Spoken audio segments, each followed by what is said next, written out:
दोस्तों, कैसे हैं आप? ठीक ठाक हैं। आज हम कुछ बात करेंगे न शुक्रेपन की और न कदरेपन पे थोड़ी सी डिस्कशन करना चाहूँगा। मैं कुछ दिन पहले कुछ स्टेटस देख रहा था, तो मेरे मोबाइल पे WhatsApp status near to 200 status होते हैं। तो उनमें से मैंने एक दिन बैठा देख रहा था, तो एक चीज़ मैंने नोट की कि 95% स्टेटस जो है ना, वो अफसुर्दगी से भरे हुए थे। तो मेरे जहन में ख्याल आया, मैंने कि यार हमारी आवाम, हमारी कौम कितनी ज़्यादा अफसुर्दा है, तो इसकी वजह क्या है?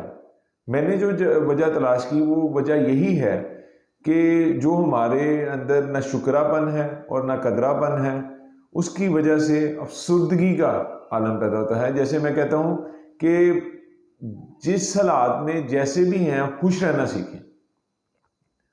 होता क्या है कि एक इंसान को ज़्यादा की उम्मीद तो होनी चाहिए, लेकिन हसरत नहीं होनी चाहिए। जब हसरत आ जाती है तो तब वो अफसुर्दा हो जाता है। सब कुछ होते हुए जो चीज़ें पास हैं उनको एंजॉय नहीं करना, नेगेटिव स्टेटस लगा देने हैं। जहां बैठना है गैदरिंग में, वहां ये कह देना है कि यार बस हालात नहीं रहे, बस ऐसे हो गया, बस वैसे हो गया, नेगेटिविटियां फैलानी। और यकीन माने, मुझे बड़ा अफसोस हुआ जब मैंने ये स्टेटस देखे और मैंने आइडिया किया कि ये स्टेटस नेगेटिव क्यों लोग अपलोड करते हैं, क्यों हमारी कौम, हमारे लोग, हमारी यूथ इवन क्यों अफसुर्दा रहती है हमेशा, खुश रहना भूल गए लोग। उसकी रीज़न सिर्फ यही है कि शुक्र और कदर जिंदगी से खत्म होता जा रहा है। जो कुछ है हासिल का शुक्र नहीं करना, हासिल की कदर नहीं करनी, ज्यादा की तमन्ना से अफसुर्दगी में चले जाना है। और एंड पता ये चलता है कि ये जिंदगी थी, ये जीनी थी, ये रह गई। जो मैं अक्सर कहता होता हूं, तो अपनी जिंदगी में शुक्र करना सीखें। जो इंसान शुक्र करता है, अल्लाह ताला उसके हालात बदल देता है, जिन हालातों में भी हो। और हमेशा कदर करना सीखें, कदरदान बन जाइए।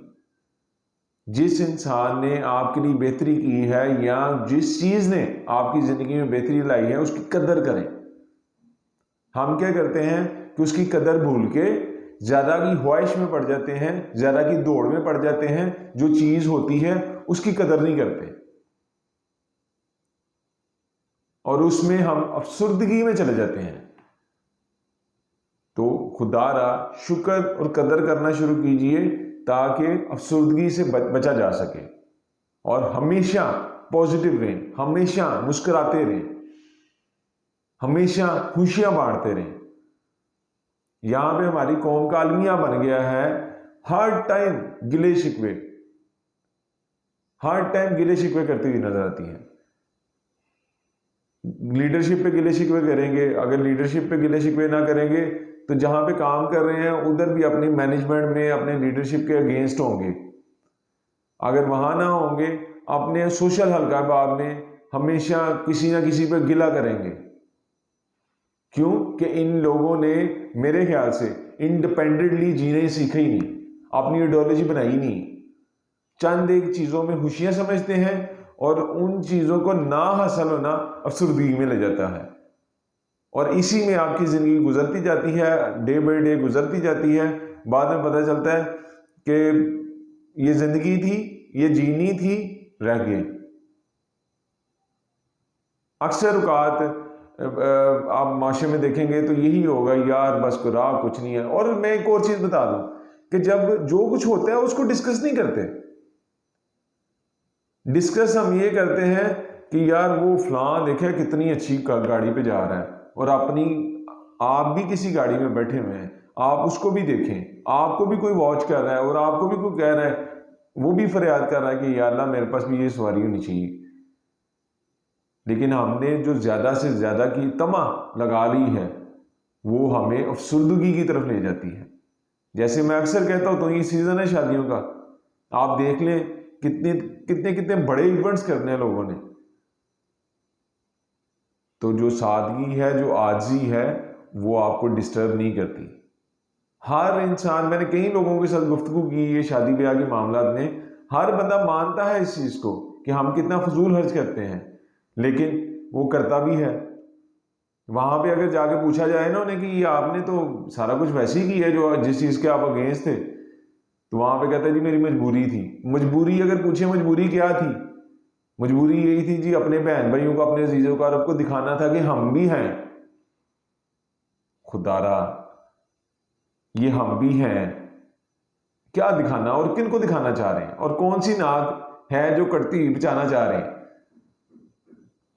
हमारे दीनी इतबार से भी ये शादी ब्याह का फंक्शन जो है ना, जिसको निकाह कहा गया है, ये हमारे दीनी इतबार से सबसे छोटा इवेंट है, जिसको हमने अपनी जिंदगी का सबसे बड़ा इवेंट बना दिया हुआ। हमारे मुआशरे का बाप सारी जिंदगी की कमाई अपनी बेटी की शादी पे लुटा देता है, और जहां पे लगा रहा होता है उनको भी फिक्र नहीं हो रही होती, वो भी इंजॉय कर रहे होते हैं लम्हात को, और ये नहीं देखते कि उसके पीछे एक जिंदगी लग गई है, जो सारी जिंदगी की जमा पूंजी थी उसने मुआशरे को दिखाने के लिए, अपना नाक रखने के लिए सारा कुछ लुटा दिया। और फिर हम लोग कहते हैं हमारे हालात ठीक नहीं, फिर हम लोग कहते हैं जी महंगाई बड़ी हो गई है, हमें हुक्मरान कभी अच्छे नहीं मिले, हमारी लीडरशिप है ही करप्ट थी। हमारी लीडरशिप करप्ट नहीं है, हमारी कौम की सोच, हमारी कौम की आइडियोलॉजी करप्ट है। यहां पे हर इंसान एक दूसरे को दिखाने के लिए जी रहा है, अपने जीने के लिए तो जी ही नहीं रहा।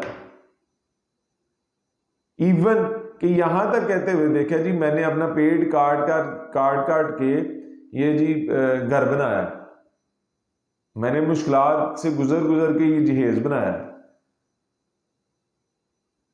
खुदारा अपनी जिंदगी जीना सीखें, अपनी आइडियोलॉजी बनाएं। इंशाल्लाह हमारी आइडियोलॉजी अगर बन गई ना, तो हम लोग तरक्की की तरफ गामजन हो जाएंगे और अफसुर्दगी से निकलें। बगैर मकसद के भी स्माइल देना सीखें। यहां पे मैंने देखा है स्टेटस कॉन्शियस लोग हैं हम, बगैर मकसद के तो कोई किसी की तरफ देख के हंसना भी नहीं चाहता। जितना किसी के साथ काम हो, जितना किसी के साथ मुफाद हो, उतनी ही मुस्कुराहट होती है, और जैसे ही वो काम निकल जाए, जैसे ही वो मुफाद निकल जाए, तू कौन थे मैं कौन। तो ये हमारी कौम की तबाही है। और मैं ये सारी बातें, ये सारा काम ये क्यों कर रहा हूं, क्योंकि मेरा मानना है हमसे है पाकिस्तान, हम बदलेंगे पाकिस्तान, हमसे है मुआशरा, हम बदलेंगे मुआशरा। और मुआशरा होता कौन है? मुआशरा जो कि जैसे मैंने बताया कि मैंने स्टेटस देखा, मेरे सराउंडिंग में या मेरे कॉन्टैक्ट लिस्ट में अगर 200 पर्सन है, तो वही मेरा मुआशरा है, वही मेरा पाकिस्तान है। उन्हीं में से हमारे कारोबारी हजरात हैं जो जिनको हम जानते हैं, वो हमारे हैं। बाकी तो हम यहाँ बैठ के किसी को डिस्कस नहीं कर सकते।